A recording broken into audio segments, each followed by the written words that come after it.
ఫైనల్గా అయితే ఆవిడ అలా కాల్చుకొని చనిపోయారు కదా. అండ్ కొన్ని రోజుల తర్వాత ఎవరి పనిలో వాళ్ళు బిజీ అయిపోయారు. ఇంకా ఆవిడ తిరుగుతుంది, అందరికీ కనిపిస్తుంది అనే విషయం కూడా ప్రచారం అయిపోయింది అన్నమాట. వాళ్ళ ఇల్లు అయితే తాళం వేసేసారు. సో అందులో నుంచి అరుపులు అవి వినిపించడం చాలామందే విన్నారు. ఒకరోజు అయితే నైట్ వర్షం పడుతుంది. నేను, మా చిన్న చెల్లి, మా పెద్ద చెల్లి, మా అమ్మ అయితే ఉన్నాము.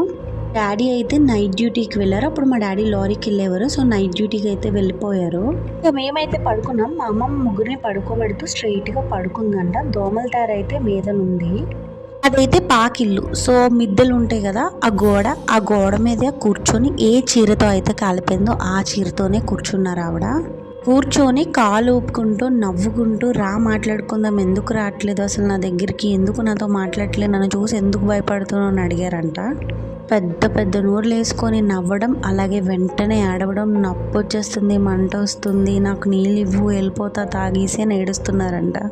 వెంటనే మా అమ్మ కళ్ళు మూసుకొని మమ్మల్ని గట్టిగా పట్టుకొని పడుకున్న, అయినా మా అమ్మకి వినిపిస్తున్నాయంట మాటలు. పిల్లలు ఎలా ఉన్నారని మా అమ్మని అడుగుతుందంట. అండ్ మా ఇంటి సైడ్ రావడం మానేసావు ఎందుకు అని కూడా అడిగారంట ఆవిడ. పెద్ద పెద్ద గోల అయితే చేసింది మా అమ్మ. ఇంక పక్కింటోళ్ళు మా ఇల్లు వాళ్ళ కలిపే ఉండేది, ఒక గోడ అడ్డు ఉండేది మాట.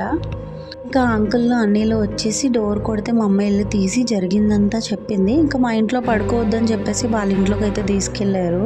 మా అమ్మకి కనిపించిన రోజు ఆవిడని మేము చూడలేదు, కానీ ఆవిడ చనిపోయినప్పుడు చూసాం కదా. సో చాలా భయం వేసింది మా అమ్మ చెప్తుంటే అవంతా విని. మార్నింగ్ మా డాడీ రాగానే మా అమ్మ చెప్పింది. తర్వాత 2-3 రోజుల తర్వాత ఇంక ఇల్లు అయితే చేంజ్ అయిపోయాము. చేంజ్ అయిపోయినా కూడా అప్పుడప్పుడు మా అమ్మకి కనిపించేవారంటే. ఇంక ఊర్లో చిన్నపిల్లలు కూడా బాగుండేది కాదు. అండ్ ఆవిడ కొన్ని ఇయర్స్ అయితే ఊర్లో హల్చల్ చేస్తారు. వాళ్ళ ఇంటి వెనకతల అడ్డుదారి అయితే ఉండేది, అండ్ అది కూడా క్లోజ్ చేశారు. ఫైనల్గా అయితే ఎపిసోడ్ కంప్లీట్ అయిపోయింది. Please subscribe.